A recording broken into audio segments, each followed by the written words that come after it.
अस्सलाम वालेकुम, मेरा नाम है गुशिया बासी। आज हम डिस्कस करेंगे 9th क्लास की बायोलॉजी में चैप्टर 5। चैप्टर का नाम है सेल साइकिल। आज का जो हमारा लेक्चर है वो है लेक्चर नंबर 6 और जो टॉपिक है वो है मियोसिस। मियोसिस के जो आधा पार्ट था प्रोफेस 1 वो हमने डिस्कस कर लिया था। अब हम आगे डिस्कस करते हैं। आगे क्या है, जो मूवमेंट होती है ना चेस्ट मेटा की, उसको हम बोलते हैं टर्मिनलाइजेशन। उसको हम क्या बोलते हैं? उसको हम बोलते हैं टर्मिनलाइजेशन।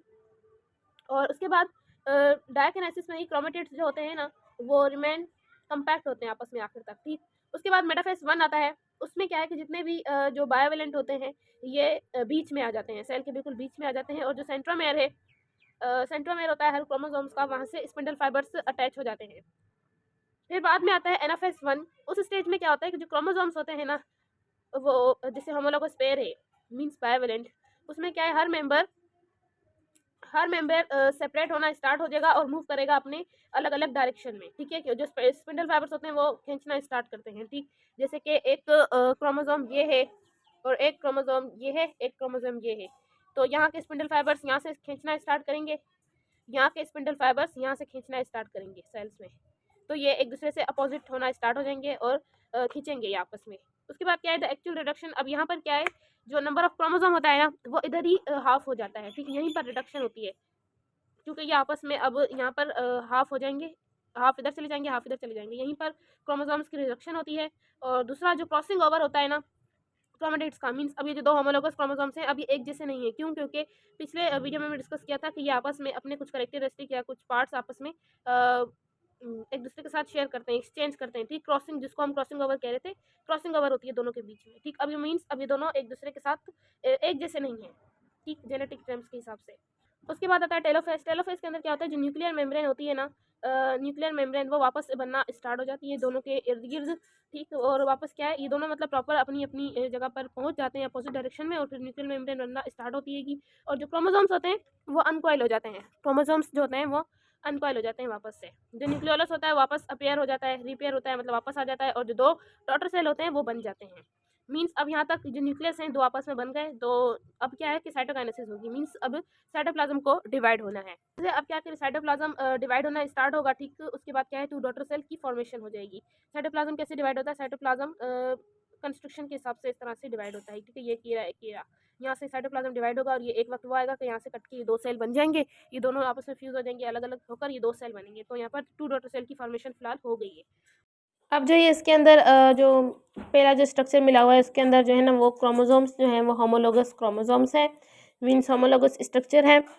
दो दो क्रोमोसोम्स आपस के अंदर आपस में अटैच हुए हैं जिनके पास चार चार क्रोमेटिड्स हैं। ओके, सो नेक्स्ट में ये क्या होगा, ये बीच में आ जाएंगे और जो स्पिंडल फाइबर्स होंगे वो अपोजिट डायरेक्शन में आकर अपने स्पिंडल फाइबर्स के सेंट्रियोल्स जो है वो साइडों में आकर अपने स्पिंडल फाइबर्स के थ्रू इनको खींचना स्टार्ट करेंगे। उसके बाद नेक्स्ट उससे अगले स्टेप में ये आपस में खींच जाएंगे, अपनी अपोजिट डायरेक्शन में चले जाएंगे और दो न्यूक्लियस बाद में फॉर्म हो जाएंगे। और फिर साइटोप्लाज्म की डिवीजन होगी, उसके बाद ये दो सेल्स बन जाएंगे आपस में। उसके बाद क्या है कि दोबारा से इंटरफेस आता है। इंटरफेस ये जो है ये अब क्यों है, ये वापस से शॉर्ट पीरियड आता है जिसको हम इंटरफेस कहते हैं। ये क्यों होता है, ये इसलिए होता है क्योंकि अब क्या है कि 46 क्रोमोसोम्स थे, उनको हमने हाफ हाफ 23 कर दिया, ठीक। 23 कर दिया। अगर मजीद हम मियोसिस 2 चलाएंगे तो क्या है, इसका मजीद हाफ हो जाएगा, 23 का भी हाफ हो जाएगा। मगर हमें मजीद हाफ नहीं करना, अ, इसलिए क्या है कि इनको फिर इंटरफेस लेके आते हैं ताकि जितने भी वापस है अपने आप अपनी अपनी कॉपीज़ बना लें, ठीक। जैसे कि कॉपी बनाकर फिर बाद में मियोसिस 2 चले। इंटरफेस आ जाता है। इंटरफेस जैसे कि हमने पहले पढ़ा था कि मेयोटिक डिवीजन होता है, ठीक है। उसमें रिप्लिकेशंस वगैरह होती हैं, हर कोई अपनी कॉपी वगैरह बनाता है। अब यहाँ पर क्या है कि सब कॉपी बनाएंगे, ठीक है। जो सेंट्रियोल्स होंगे जैसे कि वो भी अपनी दोबारा से कॉपीज़ बनाएंगे। दो सेंट्रियोल्स होंगे, फिर एक इधर आ जाएगा, एक इधर चला जाएगा सेल के अंदर, एक अपोजिट डायरेक्शन में आएंगे दोनों। तो सब कॉपी बनाएंगे, लेकिन डीएनए रिप्लिकेशन यहाँ पर नहीं होगी, ठीक। अगर डीएनए रिप्लिकेशन यहाँ पर हो गई तो क्या है कि क्रोमोसोम्स तो ऑलरेडी यहाँ पर दो पड़े हुए हैं ना, दोबारा से इनका जो नंबर है फिर वो दोबारा से इंक्रीज हो जाएगा। यहाँ पर हमें नंबर का ख्याल रखना है, ठीक। नंबर जो है ना हमें 23 ही बिठाना है, फिर वापस से क्रोमोसोम्स का नंबर इंक्रीज हो जाएगा अगर डीएनए ने भी अपनी कॉपी की तो, ठीक। इस वजह से इसलिए क्या है कि जो डीएनए है वो रिप्लिकेट नहीं होगा क्योंकि उसकी ज़रूरत भी नहीं है, ठीक है। क्रोमोसोम्स क्योंकि ऑलरेडी दो दो हैं, मींस जो अगर जो सेल डिवाइड हुआ है ना उसके अंदर इस तरह से क्रोमोसोम्स ऑलरेडी पड़े हुए हैं। ये रहा एक एक क्रोमोसोम, इसके साथ दूसरा, प्रॉपर क्रोमोसोम्स पड़े हुए हैं। मीन्स अगर इनकी मज़ीद की कॉपी तो ये वापस से 46 आकर खड़ा हो जाएगा, 23 आकर खड़ा नहीं होगा। इसकी भी अगर कॉपी हो जाए तो फिर ये दो वापस वही, जैसे होमोलॉगस स्ट्रक्चर है उसी तरह से ये वापस ये भी दो आकर सेल के अंदर हो जाएंगे। और फिर वापस इनकी अगर हम इसको अलग अलग करेंगे स्पिंडल फाइबर्स के थ्रू, तो वापस ये दो जाकर खड़े हो जाएंगे। इनका नंबर सेम ही रहेगा, मतलब नंबर इंक्रीज हो जाएगा। हमें नंबर इनका सेम रखना है, 23 ही रहे, और हमें सेल्स जो है वो भी 4 मिले। इसीलिए तो डीएनए रेप्लिकेशन वगैरह कुछ भी नहीं होगी, बिकॉज ऑलरेडी 2 क्रोमेटिड्स हमारे पास हैं, हमें तो डीएनए रेप्लिकेशन की ज़रूरत नहीं है।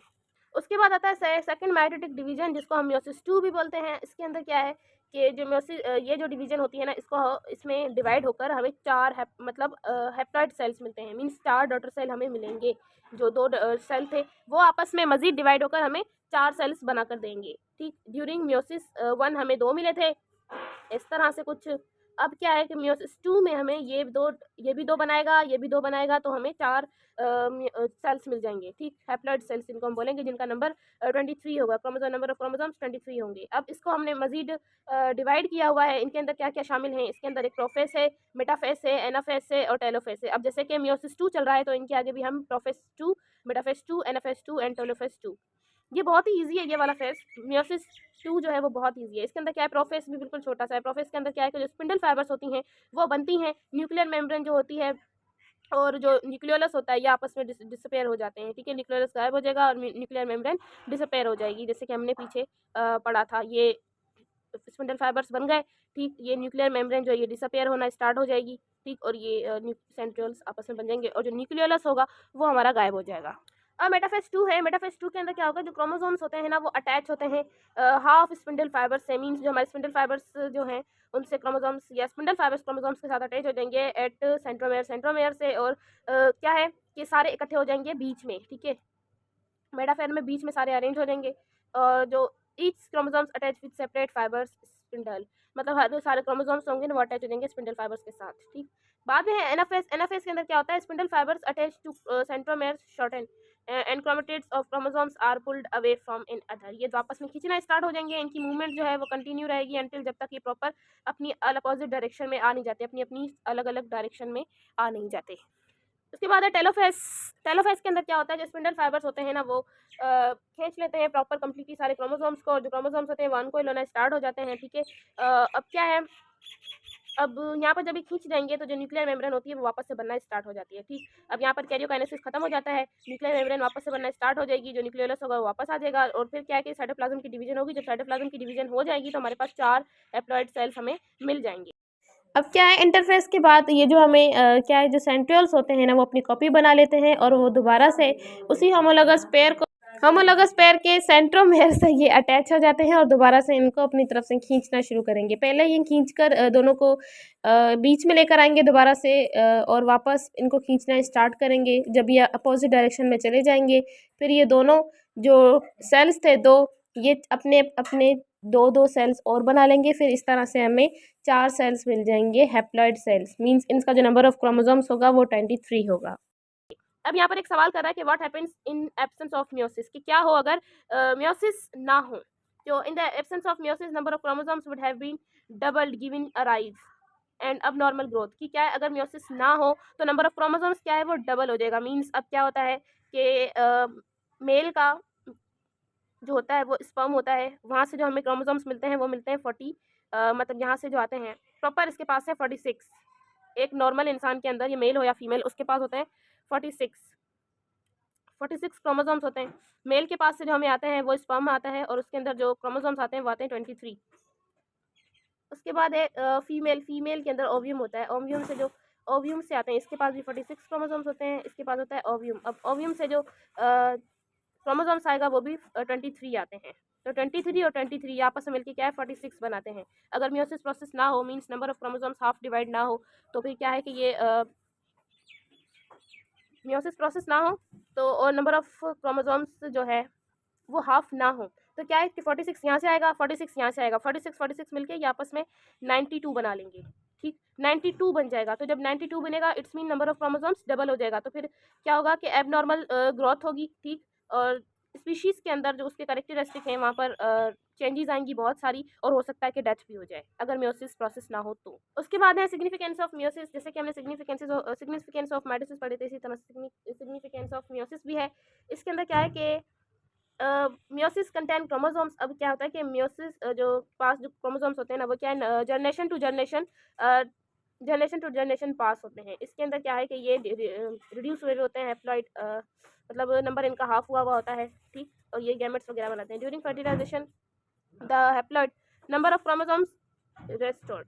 सबसे बड़ा इनका सिग्निफिकेंट क्या है कि क्रोमोसोम्स मियोसिस में जो है ना वो नंबर हाफ हो जाता है, ठीक, क्योंकि क्रोमोसोम्स को जनरेशन टू जनरेशन पास होना होता है, इसलिए जो नंबर है वो हाफ होता है। अगर मेल और फीमेल से सारे के 46 क्रोमोसोम्स मेल से भी आए और 46 क्रोमोसोम्स फीमेल से भी आ जाएँ तो फिर बेबी क्या है, एबनॉर्मल होगा, क्योंकि उसका नंबर ऑफ क्रोमोसोम्स ज़्यादा हो जाएगा एक नॉर्मल इंसान से। उसके पास नंबर ऑफ क्रोमोसोम्स 92 होगा और नंबर हमें जो है वो 46 ही बिठाना है। तो मियोसिस प्रोसेस होना लाजिम भी है, और यहाँ पर ये नंबर ऑफ क्रोमोसोम्स को रिड्यूस करने में और generation to generation number of chromosomes same रखने में ये यहाँ पर हेल्पफुल होता है। और ये रिस्पॉन्सिबल होता है जेनेटिक वेरिएशन में, ठीक। मीन्स जो आपको हमने बताई थी कि एक क्रॉसिंग ओवर होता है, मीन्स अगर ये दो होमोलोगस, एक ये और एक ये, मीन्स ये दो होमोलोगस क्रोमोसोम्स हैं, तो ये जब यहाँ पर चेस्मेटा के थ्रू जब यहाँ पर अटैच होते हैं तो ये अपना एक पार्ट या करेक्टर या इन्फॉर्मेशन थोड़ी सी एक्सचेंज करते हैं, ठीक। एक्सचेंज करेंगे, क्रॉसिंग ओवर होती है, ठीक, थोड़ा सा इन्फॉर्मेशन या अपनी पार्ट वगैरह चेंज करते हैं, एक्सचेंज करेंगे, जिसको हम क्रॉसिंग ओवर बोलते हैं। जब ये क्रॉसिंग ओवर हो जाती है ना तो क्या है, ये माइटोटिक जो है ये थोड़ा सा जेनेटिक मीन्स जीन्स के अंदर थोड़ी सी एक्सचेंज या वेरिएशन लेके आ जाता है दोनों होमोलोगस क्रोमोसोम्स के अंदर, ठीक। यही जो जेनेटिक वेरिएशन का सबब बनती है स्पीशीज़ के अंदर। लास्ट क्या है, माइटोटिक एरर्स, ठीक है। अब क्या है इन नॉर्मल केस मियोसिस में जो है ना वो क्या है कि जो होमोलोगस पेयर्स होते हैं, ठीक, वो सेपरेट होते हैं। सेपरेट होकर क्या है कि हमें 4 डाटा सेल मिलते हैं जिनका नंबर जो होता है वो 23 होता है, ठीक है। हर सेल का 4 हमें हैप्लॉइड सेल्स मिलते हैं। अब सम टाइम क्या है जो होमोलोगस क्रोमोसोम्स हैं वो सेपरेट होने से ना फेल हो जाते हैं, ठीक। मीन्स अगर ये होमोलोगस क्रोमोसोम्स हैं, ठीक, इसको जो स्पिंडल फाइबर्स हैं यहाँ से ये आपस में खींच रहे हैं, ये भी खींच रहा है, ये भी खींच रहा है, ये भी खींच रहा है, ये भी खींच रहा है। सम टाइम क्या है कि जो खींचते हैं ना ये खींचते नहीं हैं, ठीक। ये जो क्रोमोसोम्स हैं इस तरह से,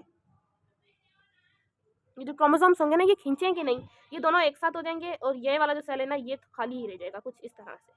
मीन्स 2 सेल बनने हैं, ये दोनों एक सेल में आ जाएंगे और ये वाला साइड ऐसे खाली रह जाएगा, मीन्स ये खींचेंगे नहीं। तो इस पॉइंट को हम क्या बोलते हैं, जब ये खींचेंगे नहीं इसको हम बोलते हैं नॉन डिसजंक्शन, इसको हम बोलते हैं नॉन डिसजंक्शन। अब इसमें क्या है जो गैमेट्स होते हैं ना, अब जैसे बनेंगे तो फॉर एग्जांपल जैसे कि 2 सेल्स बने हैं, अब हम क्या बोलेंगे कि 46 में से 23 और 23 बनने होते हैं ना, अगर ये अलग अलग ना हो मतलब एक ही जगह पर आ जाए और साइड वाला खाली हो, तो यहाँ पर क्या है हम एक को बोलेंगे कि यहाँ पर बना है 22 और यहाँ पर बन गया है 24, यहाँ पर इनका नंबर इंक्रीज हो जाएगा, यहाँ पर बन गया 24, ठीक। कि यहाँ पर जब क्रोमोसोम्स का नंबर वो हो जाता है, चेंज हो जाता है, जैसे कि अगर जब इसके और मजीद जैसे कि आपस में ही मिलेंगे सेल, मीन्स 22 और 46 जब इनको आपस में हम मिलाएंगे मजीद, जैसे कि स्पर्म फिर यहाँ से 23 आकर मिलेगा तो ये आपस में कितना बना लेंगे, ये बना लेंगे 40, जहाँ पर 46 होता है वहाँ पर इसका 45 बनेगा, और ये 24 है तो अगर इसके साथ फीमेल का या मेल का अगर 23 आपस में इकट्ठा होगा तो ये फिर कितना बना लेंगे, ये बना लेंगे